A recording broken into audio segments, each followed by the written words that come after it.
meeting mẹ́ta mẹ́rin márùn káwọn ìbá ti wọlé bóyá àlejò kan máa wọlé pé ṣé ẹgbẹ́ Yorùbá yìí fún ọkùnrin nìkan ní àbí fóbìnrin ṣùgbọ́n wọ́n á ṣe ní last meeting tá a ṣe ní Saturday àwọn àdìsí àwọn àṣírí pé at least yẹ ká rí obìnrin kan náà láàrin wa pé àlọ́ pé òun náà máa communicate pẹ̀lú àwọn obìnrin àwọn ẹni bí olórí àwọn gbogbo àwọn obìnrin níta àwọn àti obìnrin á lè mọ wọn bíbà ẹ̀ wọ́n á ṣe àbíká fi wọ́n ṣe assistant secretary ìyẹn bí wọ́n bíbà ẹ̀.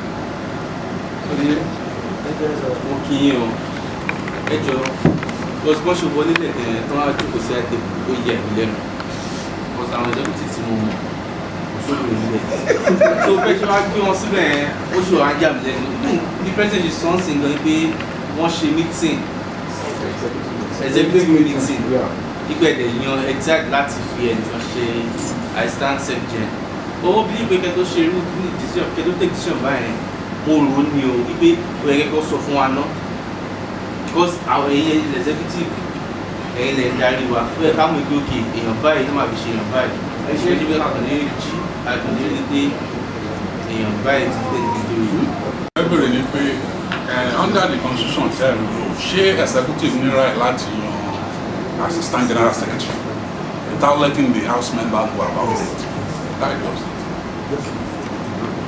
Okay, Mr. Idris. Your question to you based on the ring at the debate. Motive for you to say motive for you down, but ìgbésẹ̀ nínú kọrí pé ó dá ẹgbẹ́sẹ̀ méjì instead of one. Ẹ̀fọ́ ẹjọ́. So kì í ṣe pé motive for you dá bọ̀ ó yẹ kí fúlọ̀ kọ́kọ́ mọ̀ kẹ́tọ́. Èmi báyìí nǹkan táwọn executive ṣe mo ní contrary opinion pẹ̀lú nǹkan táwọn floor member bíi tèmi náà sọ this day bíi sẹ́fẹ̀ ni pé executive ni wọ́n lè co-opt anybody sí orí table tí wọ́n lè di floor wọ́n wá inform wa in the interest pé ẹ dúró ẹ jẹ́ kí n sọ̀rọ̀ ẹ máa ti ẹ tó crucify mi o. ṣó wà ní constitution nǹkan tá a fẹ́ sọ ṣó wà ní constitution tá a lò dá ìjọ tó wà ní constitution tá a lò. èmi níbi ni pé decision tó dé lẹ́bí nǹkan tí Jubril sọ ó dáa but at the same time náà a fún wọn ní chance pé kọ́ máa kọ́ bí kọ́ kó up anybody láti help wọn so àìdí àwọn ẹ jẹ́ ká máa ká encourage wọn lè ní fíìmù. Ṣíbélé nǹkan tó ṣe náà kò burú because wọ́n consult wọ́n pè mí as adviser this brother trustee abikulẹ̀ wọ́n pè mí dẹ̀ níwẹ̀ ìsìnkú dẹ̀ dẹ̀ abẹ́ one mistake tán ṣe tí gbogbo èmi ti sọ̀rọ̀ ẹ̀ tó wà ní pé àwọn ẹgbẹ́ máa yarí. ẹ wò ó kó tó di pé president dáhùn. one mistake tẹ ṣe ẹ̀yin executive idea tẹ gbé wá is a good idea president ní right láti appoint anybody láti ṣiṣẹ́ pẹ̀lú òun ìtàlẹ̀. So but the president did not do it alone consult so mistake ni pé ìgbà tí obìnrin yẹn wọlé ó yẹ kẹ́ gbé wá sórí itv ó yẹ kẹ́ kọ́kọ́ jókòó kẹ́ wá introduce formally kẹ́ wá gbọ́ attack kò sí nǹkan tá a lè ṣe mọ́ tó bá dẹ̀ jẹ́ pé wọ́n fẹ́ dìbò fún ni they will vote because gbogbo bá ṣe ń dìbò lájọ́ òkun là ń ṣe kò sí pé ó dìbò fún mi àwa di ọ̀tá à ń ṣe gbogbo ẹ̀ white kìnìún so irú obìnrin ẹ bó ṣe dé ó yẹ kẹ́ ẹ gbé jókòó kẹ́ wá sọ̀rọ̀ yìí síbẹ̀ ṣe sọ̀rọ̀ yẹn ṣe wá introduce ẹ jẹ́ kán deliberate lé lórí as the only best way. Mr. Yemi ẹ sọ̀rọ̀. Gbogbo ẹ lọ kólé ìbàdàn náà gbogbo wa ń wá àwọn tó kọ́kọ́ sọ̀rọ̀ náà tán lọ síbi conclusion náà àwọn náà ní ráyè tí wọn ká fèsì reality àfẹ́ pé dáa máa tún sọ àtún máa tún jẹ yọ àìsàn náà tó ń jókòó síbẹ̀ náà ẹni pàtẹ́ni yẹn dé mọ́nà tó bá jọ wọlé níbi tí wọ́n kọ́ jókòó sí lélẹ̀ wọ́n kàn di ìdébí fún ọ̀sán àṣìlì pé last meeting tèmi ò wá mo sorry o last meeting mi ò wá but ìbánisẹ̀ tí kàn ṣe bóyá láti yí ìgbàsẹ̀ kan pé tó máa jẹ́ kíní kan lélẹ̀ tó ní sátẹ̀ ìkókò yìí ni ẹni dẹ́ dìde wọ́n fẹ́ máa lọ pé wọ́n ní kí lọ jókòó síbẹ̀ yẹn wọ́n ti máa ń jókòó tí fún pé mi pé ẹgbẹ́ tó lọ jókòó síbẹ̀ ó ní dáǹkan lẹ̀ níta o mo ní kò tí ì yé ni kí ló fẹ́ dálẹ̀ pé assistant secretary ọ̀bọ̀ tó gbẹ̀ lọ́sà ẹ̀kan jọ gbogbo wa náà owó tó bá aṣọ gbogbo ẹ̀dùn ọkàn wa fún wọn sìn pé torí nígbà míì but ẹ mọ̀ jẹ́ ká kàn gbà bí ẹ jẹ́ ká gbà pé wọ́n ṣe mistake díẹ̀ ká dẹ̀ forí jì wọ́n ká mú fọ kásán. Okay, Mr. Jubril. Àtìgbàtà ti jókòó bíbá ẹ̀ mo notice president tó ń sọ democracy and democracy based on constitution. Ìyẹn ṣẹlẹ̀ ní election tó ṣe ṣe tán ní February 5 May 5 sorry. Prime Minister wọn ó elect àwọn senators. So ó lọ swearing wọn ọba tó kọ́kọ́ máa ń swearing kó tó fún wọn portfolio. Then back to president president sọ democracy la ṣe democracy this is not a PA iṣẹ́ tó ń ràn mí lọ this is executive àwọn aládé executive sórí table executive ò tún lè yín di executive for me that is ẹ̀yìn gbọ́mọ constitution nìyẹn so gbogbo member ló gbọ́dọ̀ mọ̀ bí à ń ṣe kó má di dictatorship ni o opinion yín kì í ṣe pé mo against ẹ o nǹkan tó dáa níbọn kì í ṣe náírà ṣáná ló gbà because àwa láyàn yín síbẹ̀ ẹ̀yin ò tún lè máa yẹn lòmíì káwọn pé pa tó wà assist ní ní àníjẹ́ nídìí láti consult ti wà but ẹ̀yin yan executive member within the executive ìyẹn bá ẹ̀fọn akọsílẹ̀ ọ̀yá ni o. Ẹ wò kí pẹ̀sì tó ká ẹsẹ̀ ọ̀rọ̀ yìí lẹ̀ àfikún tí ó wà ń bẹ̀ ni pé lóòótọ́ a lè decide láàrin ara wa a lè mẹ́ẹ̀ lẹ́gbẹ̀ẹ́ kan but ẹbí wa ò bá má pọ̀ tó báyìí because nígbà tí Princess Gbémisọ́lá nígbà tó ń wọlé ó dàbí pé wọ́n kọ́ fẹ́ jókòó sí ẹ̀gbẹ́ Babasuna ó dàbí pé àyè ìjókòó yẹn ò yọ the next thing ni pé wọ́n kàn wá direct nígbà tí wọ́n ti mọ̀ pé oyè wà nílẹ̀ èmi náà pẹ̀lú sọ fún ọ pé kọ́ lọ jókòó síbẹ̀. so since tó yẹ pé oyè ti wà nílẹ̀ fún ọ̀rẹ́ bí tó yẹ pé bí ààyè wọn ìyẹn ni wọ́n kú fi jókòó pé tó bá jẹ̀ yá o a máa ṣe introduction so bó ṣe rí nìyẹn.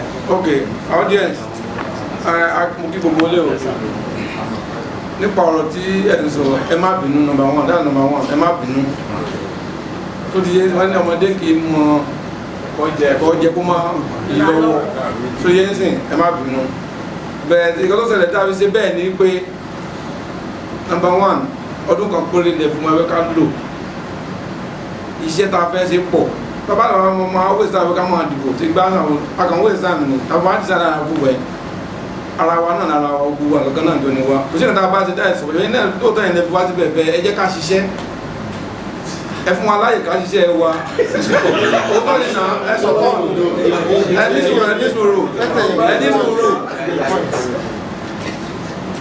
mo fẹ́ sọ kankan gàtí skódé dọ̀lánsìn executive ṣe meeting pé mẹ́mbà yìí ò bá wà mọ́ lọ́la. olú adékẹ́ má bínú sẹ́ ilé ìta àdìsí àdìsí rẹ̀ mú àdìsí ọ̀fìn pa àdìsí mọ́ ẹ má bínú àdìsí rẹ̀ mú láti gbà míì ajẹ́kẹ́ máa gbé máa fóòtù ẹni bẹ̀rẹ̀ wá bẹ́ẹ̀ yẹn pọ̀ sí. ó dàbí pé Saheed Shajari ọ̀ká gidi lórí ṣé o ní opinion lórí ọ̀rẹ́ kí ló opinion yìí. ẹ wo sọ̀rọ̀ kan nígbà yóò president ẹ wọ pé ẹ̀yẹ executive lẹ appoint vice kìnìṣe kò ní constitutional right so nǹkan tá a máa ṣe é ṣe ni pé to close the matter ẹ dìbò ẹ jẹ́ ká dìbò àbá gbà so alẹ́ ní right o ní alẹ́ ní right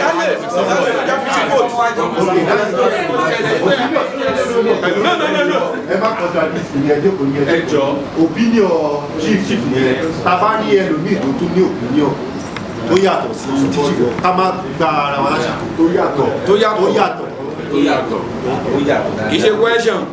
kì í kan ṣe question. ẹ jẹ́ kó gbọ́ ẹ̀ ṣé kí n sọ pé ṣé pé obìnrin tá a ní ń bì báyìí wọ́n ti pọ̀ ìṣòkùnrin ẹ̀kan la ní ń bì tẹ́nì kejì tó bá ti àdìgbò òun ní intention àti ṣe irú ìtọ́jú ṣe gbọ́ ìpèsè nílé wa ẹni àwọn àwọn ìpín wà tó ṣe pé ìgbóná ti lọ mẹ́ni wa tóun dẹ̀ wà ń bí tóun lè ṣe kìíní.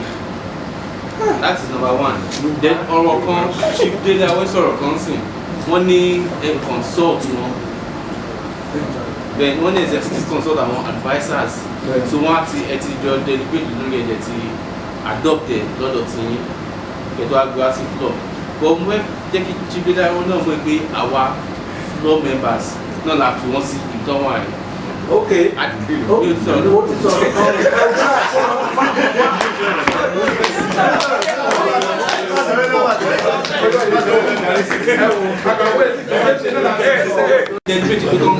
gba àwọn onírètí síbẹ̀ a sì máa nominate a dẹ̀ sì máa ṣe election bá ṣe ń ṣe election wa. kí ni opinion ẹ fún wa ní opinion ẹ. nomination before election not just selection. a máa dìbò sí i a máa dìbò sí i. Nomination. Ẹja nominate. Come on, waste time. Ẹja nominate. Ẹja nominate. Okay. Ẹja ká nominate ká fẹ́ lù. Mo èmi seconded. Èmi seconded.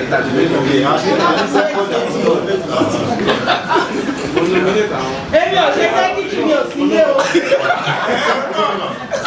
Mo nominate wọ́n ti nominate. Ṣé mo jẹ́ ojú obìnrin ni? Obìnrin la fẹ́ obìnrin yẹn. Obìnrin la fẹ́. Bí wọ́n ti fẹ́ ládé dìbò bí rárá kò ráì ẹ jọ̀ọ́ ẹ má bínú chief whip ẹ jọ̀ọ́ a lè máa fi kíní ìṣe yẹ̀yẹ́ ọ kọ́ máa wọ̀ pé bóyá nǹkan tí Saheed sọ make sense bóyá wọ́n appoint wọn or not again to that seat right now ẹ ṣe right thing ẹ jẹ́ ká accept it so that is kò sí nǹkan tó jẹ bí ẹ̀fẹ̀. Oya, another nomination. Another nomination. No, ti dá báyìí. ọ̀nà kóòtù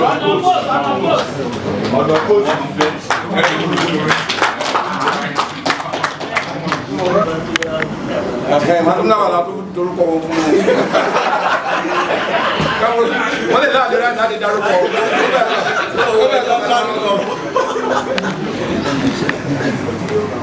Mo kí gbogbo ìjókòó. Èmi ni Princess Gbémisọ́lá Oríadé Martins láti ìlú Ilé-Ifẹ̀, Ọ̀ṣun State.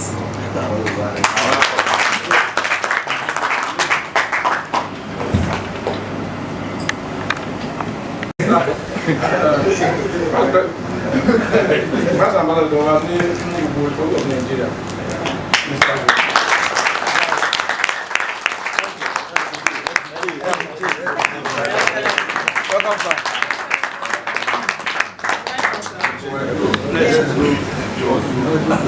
ẹni tó máa kúrò ní wọlé.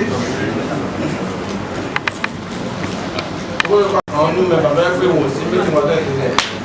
Lọ́wọ́ àwọn bíbá ẹ̀ tó ká máa dìde ń kọ̀ọ̀kan. Wọ́n dárúkọ wọn fún wa. Ibi tó ti wá kó náà ti mọ̀ ń pa ẹgbẹ́ ẹ̀ gangan. Wọ́n máa dìde ń kọ̀ọ̀kan. Orúkọ mi ni Adélẹ́yẹ Ọláníyì Ọlábọ́dé known as Ọmọba. Orí Facebook mo ti rí notification meeting so orúkọ mi ni Ṣẹ́gun Akọ́mọláfẹ́ látẹ̀kìtì so dátò lè pè pé wọ́n ṣe àgbọ̀ orúkọ yín ò tó dẹ́ Ṣẹ́gun Akọ́mọláfẹ́ látẹ̀kìtì. látẹ̀kì mo sẹ́ǹsì rẹ̀.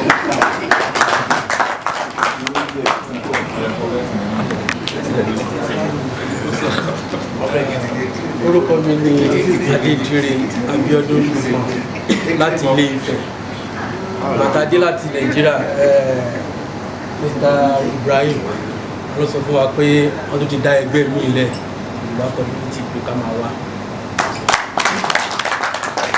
orúkọ mi ni Sunday Abi láti Èkìtì Mr. Dapo tó kọ́ńpé àdìpọ̀ Èkìtì. Ìfàwẹ́.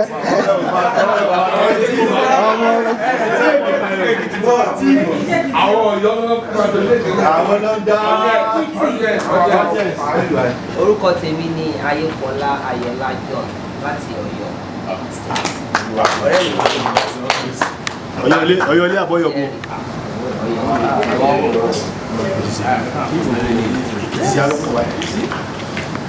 Advantage kan ni wọn. Yeah, I can't speak Yoruba. I'm from Delta State, married to Yoruba. My name is Lillian Ayatola.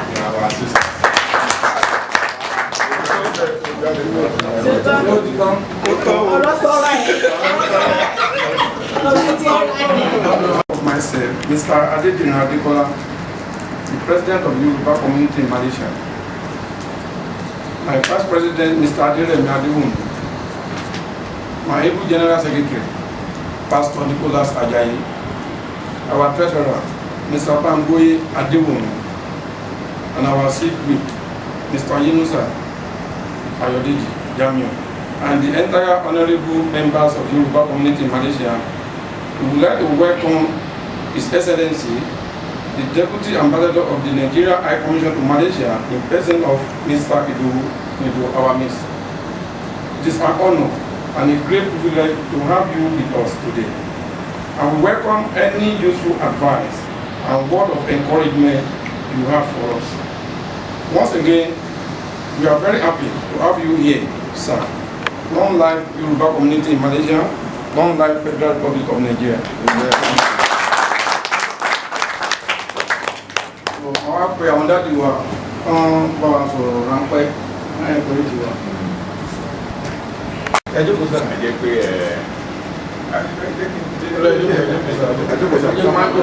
jẹ́ ká rí gbogbo ara wa báyìí. Ẹjọ́ kò báyìí mi nílè ráwọn kan tó fojú mú síbẹ̀ tó ti bá dìde dúró báyìí máa lè rí bá ṣe jókòó. Mo kí gbogbo àwọn èèyàn tó wà ní ìjókòó. Inú mi dùn lákòókò láti rí gbogbo yín ní ìjókòó. Wọ́n ti wá bá wa ní ọ́fíìsì, wọ́n sọ fún wa pé ìjókòó kan wà o. Àwọn ọmọlúàbí ló ń jókòó ń bẹ̀ ló jẹ́ ká yọjú sí wọn. Àgbẹ̀ yọjú sí ibi tí àwọn jàgídíjàgan bá wà. Ìdí nìyẹn tí mo fi wálé ní pé ìwẹ̀ jẹ́ ká wo àwọn tó wà ní ìjókòó ń bẹ̀. Láti bára wa lọ́rọ̀ èèyàn ní ṣókí kò ní pọ̀ púpọ̀. Nǹkan tá a kọ́ fẹ́ fi yíra wa ní pé High Commissioner wa. The next meeting wa wà ní on the 23rd of June 2013. A rọ ẹ̀yin ọmọ Yorùbá tó wà nílẹ̀ Malaysia kẹtara sàṣà kẹ́ ẹ súré tètè kẹ́ ẹ wá bá wa jókòó kẹ́ lè mọ bó ṣe ń lọ.